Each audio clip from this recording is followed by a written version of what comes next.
right, will increase your conversion rate. So the more skills you acquire, you can actually increase your conversion rate, turning them into clients. So the more important one is the soft skills, the interpersonal skills, right? But today I won't go into that, right? The other area will be knowledge. Knowledge will increase your dollar value.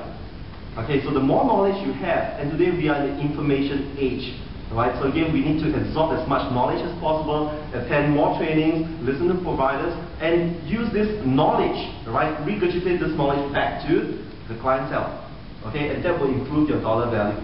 Again, today I won't go into this area. This one here is more interesting, tools, right? As Tang mentioned, tools are very important, and I use a lot of tools to help me in my business, right?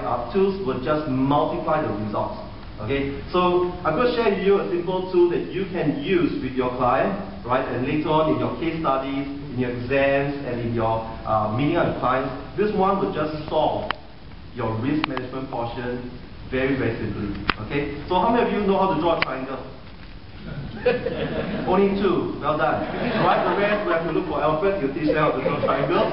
Okay. Now, this one here is the risk management triangle. Right. They are in 5 components. Right. So your worksheet can jot this down. Now, these are ranked in its order of importance: hospital and surgical needs. Very important kind of insurance. Second would be disability or long-term care needs. Right? That's the second most important insurance plan, because disability insurance protects your income. Right? And if your income fails, all else will start to crumble. Right? The third area will be your critical illnesses need. Right? For that cancellation. And the bottom one that covers the white base is personal accident. Right? Usually when I see a client, I'll cover the top and the base. That's your surgical, right, and your personal accident. Those are easy plans to consider to acquire clients. So that's the acquisition process that I use. Now imagine after doing a summary of your clients, and then this is their result. What do you think your clients will say? What do you think they'll look at? They'll definitely look at things like this, right? Hey, what is this? How come I don't have? I thought I bought a lot of insurance, right? Personal accident, I've got none. Right? What should I do with all these that I've not covered? So instead of doing the sales process, you educate the clients and you encourage them to tell you what they want. Okay? Now, you can easily improve it by recommending, right, all the different plans and what they should have, right? So it's a very simple process. And I've used this triangle for the last 10 years. Today, if I see my clients still ask me to draw triangles for them. Alright? So it's a simple process, but importantly, who are our target audience? They are laymen, they want to see it in a summarized version like this. Alright? So it's easy for them, and it makes your job easier as well. Okay? So the way to upsell the client, right, one way is to increase the number of clients. Right? The other area is to improve the frequency of sale. So every client, 5 different areas. Children, of course, they don't have disability income, so 4 areas per child. So this is a very simple approach to use tools to multiply your result. Okay? Now the CRM cycles, the other area will be service. Now service is definitely a very important part of our business. Right? The expectation for service is important. Now the clients that bought insurance plans from you, investment plans from you 10 years ago, expects you to remember every single detail that was discussed. So your CRM is supposed to take care of that, right? To be able to meet requests, provide care, diagnose and serve the client, so to speak. Right? Last year I did touch a bit about CRM, telling how effective CRM could help you in your business. Right? Some of you have actually adopted that into your practice, so you do enjoy the ability to get all this information. Right? I would have 5,000 over names in this little phone here.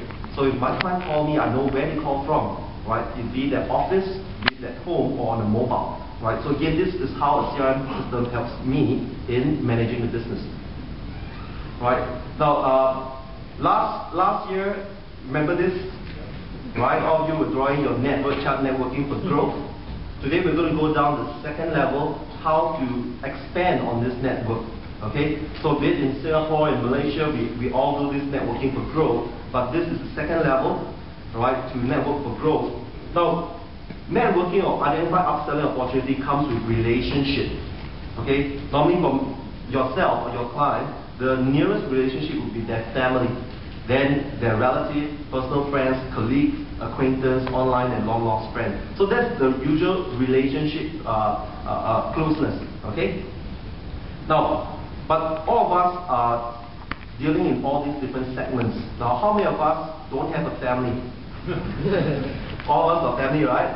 So from the family part, there are many people that you can talk to. From paternal side, maternal side, right? Relative, blood relationship, non-blood relationship, right? In-laws and outlaws as well. Okay? These are people that you can start networking. Okay? Now the second area, schools. We all attend schools, right? Yes or no? Yes. Yes, right. Okay. So when we attend schools from primary to secondary, tertiary, college, and also courses that you take, these are people that you should constantly get in touch with, right? And you can build a network from there. Okay? Colleagues. Now many of you are not, day one starting off in this industry or in this company. So you have got ex-colleagues, you've got other business partners, right? You've co-workers, you've got office workers, contractors, and many people that you can think of. List them down. Okay? These are just going to help you establish your business. Okay? Now, I believe many of you who come into the insurance industry, you have this Project 100. Right? You list out 100 names. Now, just by going through this, you can easily have a Project 500. Okay? Now, the other area would be friends. Right? Friends would be clubs, buddies, interest groups, internet friends, national service, or any childhood friends. So this will be another networking group that you can work on. Associations, okay, be it parenting group, community care centers and all that. Religious group, that's a huge area that you can network and find friends, okay? And also acquaintance, your next door neighbor, your friend's family, okay? The guy at the hawker center, the doctors, and other people that you meet. So these are the 7 areas as you expand on that relationship, the networking for growth that you did last year. Every single person, every single client have got relationship in these 7 areas. So once you know this, you can actually expand this with your existing clientele. Okay? Who are the ones that you can refer? How to work with them? Okay, so how to change your clients? How to change your clients from a B2C, business to consumer, to a B2B, right? Making your clients your business partner. Okay, so most of our clients are either in these 2 categories. Either they are employed in a position in the company, or they are self-employed. All right. So again, as an employed position, it's quite simple. You just need to ask yourself these few questions. Is there any conflict of interest to your client's business and yours? Alright? Then how can you be of service to your client? And how can your service enhance their business level and services? Right? So if talking about working with employed position, say for example, I've got a client, right? I asked him this question: would you like us to hold a department lunch for you in your name and honor? What do you think his answer would be? Can you do that? Right? So yes, we can do that, because in most cases as we do seminars, we are already providing lunch and all that. But we change it to their department lunch. So in their department lunch, we have a lunch and learn session. So again, we conduct trainings and seminars for their department. Okay? Now, for that employed position, he has got superiors.